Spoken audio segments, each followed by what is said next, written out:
Hey everybody, what is up? Welcome back to Final Trade. It's been 1 month since the very odd attempted buyout of Doctor Who collector boxes on TCG Player, and I've been wanting to do a follow-up to this, but we kind of needed to wait for the market to develop a little more and see what would happen in the aftermath. Would the prices stick? Would they come back down? What would the volume look like?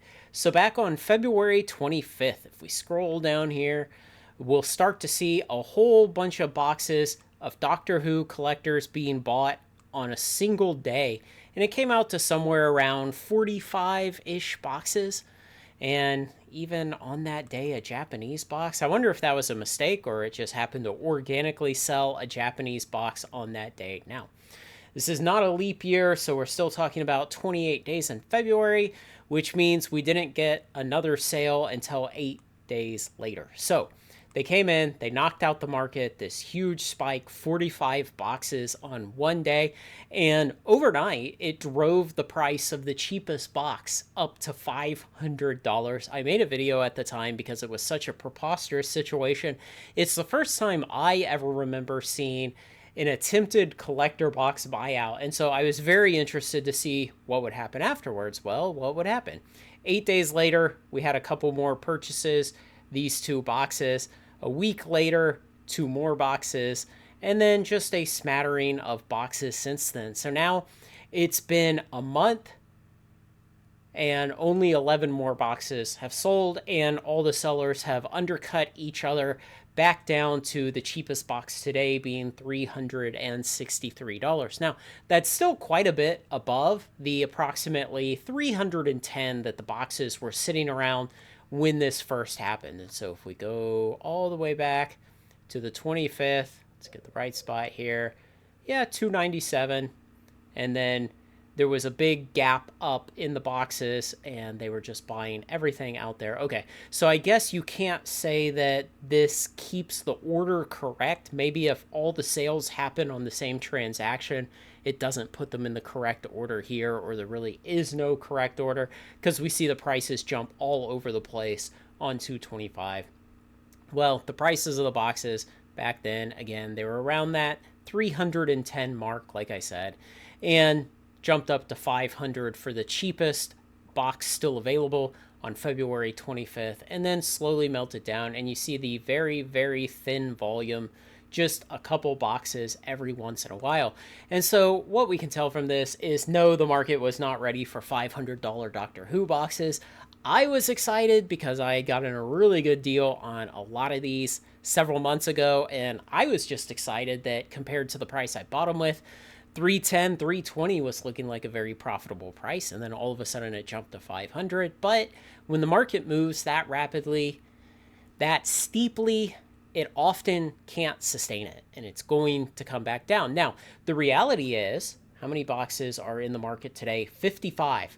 So there's 55 listed today on the marketplace, and 45 were sold on that one day. So the market was probably never going to recover back down to 310 to 320, but down to 360 when you remove 45 boxes and the rest of the sellers can only scrounge up 55 more that they're willing to put up on the marketplace at this time, and potentially some of those are these Japanese boxes.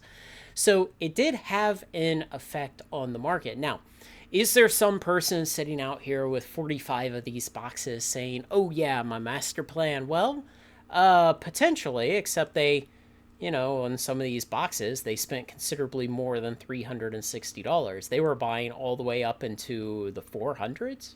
Yeah, $400 for at least one of these boxes that they purchased. So, maybe their average purchase price was somewhere around 340, 350, and they are, at least on paper, in the money on this bet right now. The other part of this, though, is if you're looking at it from a standpoint of, hey, if I go out and I buy 50 boxes, the price will gap up to $500. It's a pretty decent bet that you're going to at least advance the market in time quite a bit. You're taking a considerable percentage of the available boxes, the listed boxes, the float of boxes off of the market right then, and that will have a long-term impact. So if there was a single person who had come in here and bought these 45 boxes on February 25th and they're sitting on them today, yeah, maybe they can't profit on them yet, but they certainly made a big impact on the market. I mean, they single-handedly pushed the price of the cheapest boxes up by 20%. And this is a month later, after sellers who are holding these boxes in their closets have had plenty of time to see the price action and decide whether or not they're willing to come into this market and sell a few additional boxes. And of course, like I had speculated when this happened, I was watching this in the days and weeks afterwards. And yeah, some of these sellers were just undercutting each other initially by $20 or $30. And it's like, guys, stop doing that. Undercut each other by a penny. Just a penny. That's all it takes to undercut somebody is 1 penny. And you would potentially get the next sale. Lots of vendors willing to just undercut by huge amounts if they think they've suddenly come very much into the money on a product. So still a decent number of these boxes left. It's probably going to be a long time before we see 500. I mean, here's 500 all the way out here where there are only 6 boxes remaining out of the 55 in the market. What's the current sell-through in the last month? Is it still, yeah, it's still contaminated by this number, but if you subtract that out, it's 11 boxes in the last month. So the other thing that this kind of effect has is it warps the price memory, or it really calls into focus people's price memory. And so everybody, let's say you were sitting here and every day you had looked at these boxes and they were 300 and then they were 305 and then they were 310 and you were thinking, well, if they take a bit of a dive, I'll buy some boxes. And then they jump to 500. And then over the next month, they melt down to 365. Well, your price memory is probably still stuck at 300 to 315. And you're thinking, this is just too expensive. I'm not buying this. Maybe you'll never buy it because you just think it's too expensive and your price memory plays havoc on your ability to make rational decisions on buying. And so that could be potentially what's going on here. If we zoom back to 3 months, so if we take out these 45, and that would give us, what, about 90 boxes over the previous 60 days. So it was selling 1.5 boxes a day before this. And after this, it's selling about 1 box every 3 days. So yeah, it's really put a dent in how fast these are selling through the market because the price has jumped up so much so quickly. So not entirely surprising to see this. It is nice to see that the price only melted down to 365. Interesting that it's maintained 20%, a 20% overall gain. But cool to see that somebody would at least attempt a collector box buyout. I don't think it's a good idea. I think a lot of people who attempt buyouts really underappreciate the depth of inventory that is hidden from the market. Because I have several cases of this. You know, there's only 55 boxes listed up on TCG Player today.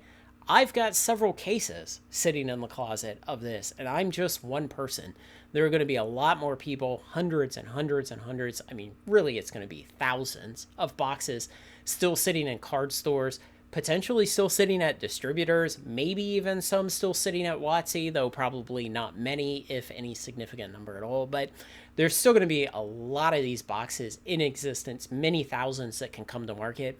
So even if you wipe out 45 at a time, it's unlikely that it's going to have a monstrous long-term effect. And what we see with a lot of the buyouts, when we've seen reserve list buyouts, is yes, they do spike the price of the card in the short term, but in the long run, it just slowly melts back down towards where it was before. The huge initial gains are not sustained because with it, whether it's reserve list cards or collector boxes, there are just too many of them that can be brought out of a closet if the market demands them, if the market entices the sellers to go dig them out, to go find either the single cards in their boxes and boxes of bulk or the collector boxes in their closets.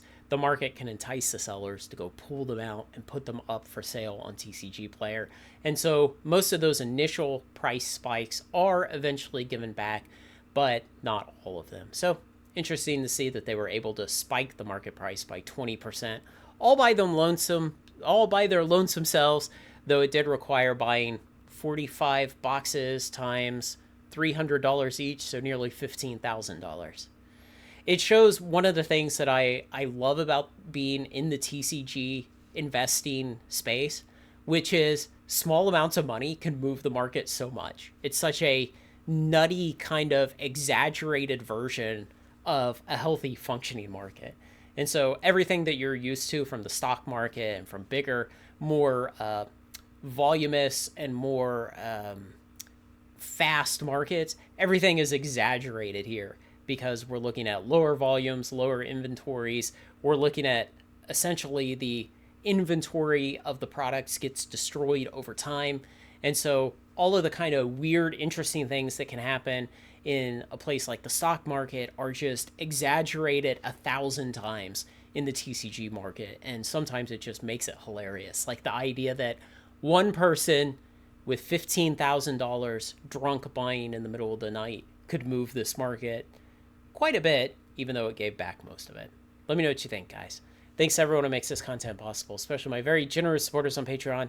Like, comment, share, and subscribe, and join me on Final Trade.